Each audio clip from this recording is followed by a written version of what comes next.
Let's get into the Raiders team. I'm looking at this roster and I go, Jim Plunkett, guy who goes to New England, #1 pick, Heisman Trophy winner. Stanford. Gets mauled.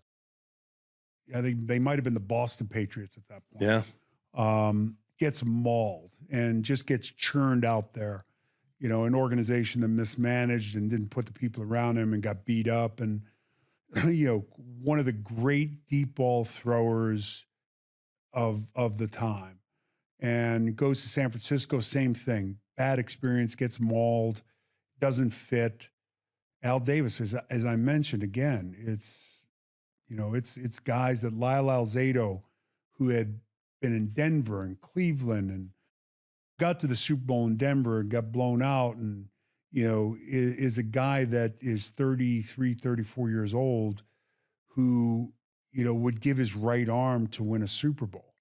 You know, I'm sure you had guys that come to New England like that. Chris was one of those guys. Yeah. I mean, they come to New England to win, and he came there to win. You know, Cliff Branch was, if not the fastest guy on the planet, one of the top 3, 4 fastest guys on the planet. It was so fun watching him and Darryl Green play in this fucking matchup, because Darryl Green was like the fastest guy in the NFL as well. Yeah. Like, that was a fun matchup.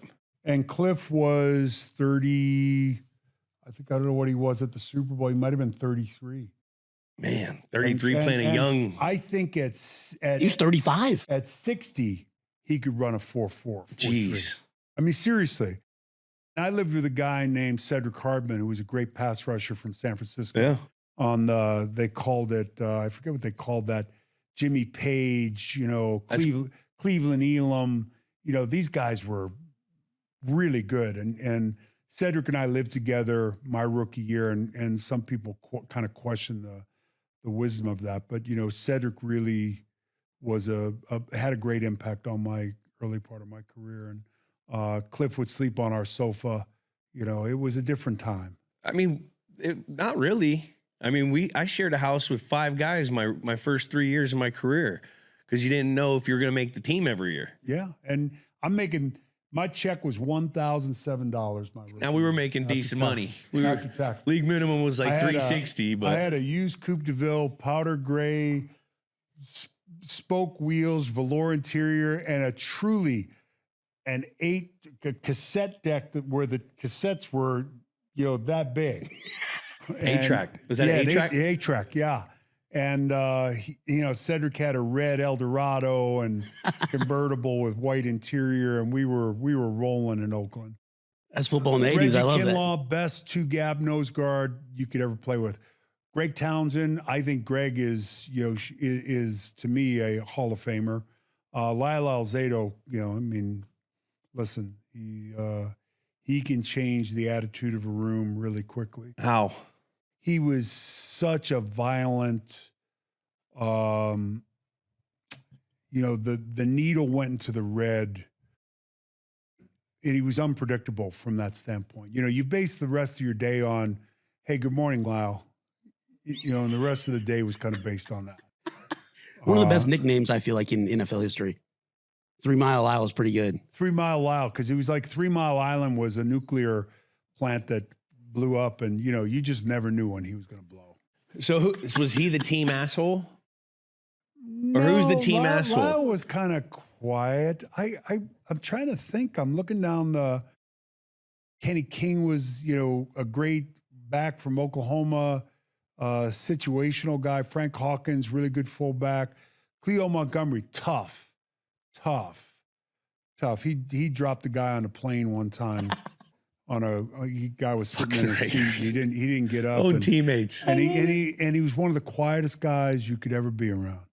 And this guy just got in his seat when he went to the bathroom. And your seat on the plane. Yeah. It's that last blade of grass. It's the push at the end of the play. And he asked him really quietly, very nice, a couple of times, and then just boom. And that boy's eye closed shut on that flight. No, but we had a lot of flights like that. That's a real deal. You can't sit in someone's plane seat. Henry Lawrence, Killer Lawrence, Shelby Jordan, another cast off, Charlie Hanna. You know, John Hanna's brother, another kind of cast off, Bruce Davis, huge man. You know, probably, I'm not sure if Mickey Marvin, one of my favorite guys of all time, out of 10. I think he went to Tennessee. He was as country and Southern as you could get. Don Mosbar, great center out of USC, 6'7" center. Oof. Which is really Steve Sylvester. Got to be the tallest center of all time. Jack of all trades, you know, kind of a guy, smart Notre Dame guy. Jeff Barnes, great special teams, situational linebacker. Ted Hendricks, the smartest player I ever played with. Could walk in the room, still snookered from the night before, and you put the other team's plays up, and he'd call the plays. He'd say to me in a game, I line up next to Ted, and he'd say, "Here they come, Howie, 32 build joker." Oh. Just by formation situation, he's just a smart savant. And I'm saying to myself, I go in these meetings on Monday as a young player, and I'd say, what does he know that, why does he know it and I don't know it? And I kind of modeled my preparation after him. I wanted to know everything I could possibly know. Todd Christensen, you know, not a guy I'd go to dinner with, God rest his soul, but, you know, really great player. Yeah. Great player. He's a great tight end. Not a big blocker, but a kind of a hybrid guy who ran great routes and had great hands, could get separation at the end of the play, which was really big. 12 touchdowns. But as I said, Marcus Allen. What about Ray Guy? Ray Guy was great. He'd have a dip in his mouth, a cigarette in his hand, and a beer in the other hand. And, you know, he could play backup quarterback. He'd do scout team quarterback occasionally. He was a really great athlete. The only game I found that he didn't want to play in was when the Bears, the 85 Bears, we played them up there, and it was kind of a carnage game. You know, it was just a physical game, and we were physical. And we probably were the best matchup for them physically, but, you know, when you think about talent in their front coupled with a scheme that no one knew how to block. Yeah.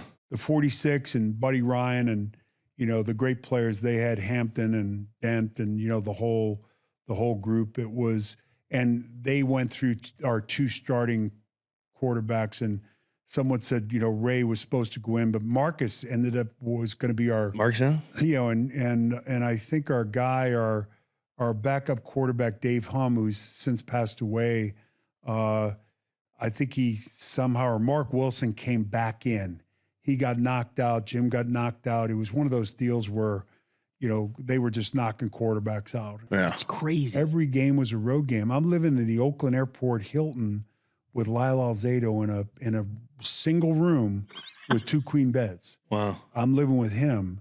And Marcus was across the hall with, trying to think of the linebacker's name. Golly, I forget it now. But I'd get a rollaway some nights because Lyle would shut the TV and the lights off at 9:45, 10 o'clock after he had chocolate cake and a glass of milk. Yeah. And it wasn't like, hey, are you watching that? You know, it was like, I'm 22 years old. He's a grown man. And I'd go over and sleep in a cot in Marcus's room.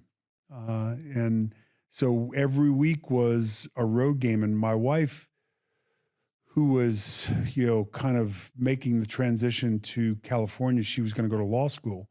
And she kind of had to delay her entry into USC law.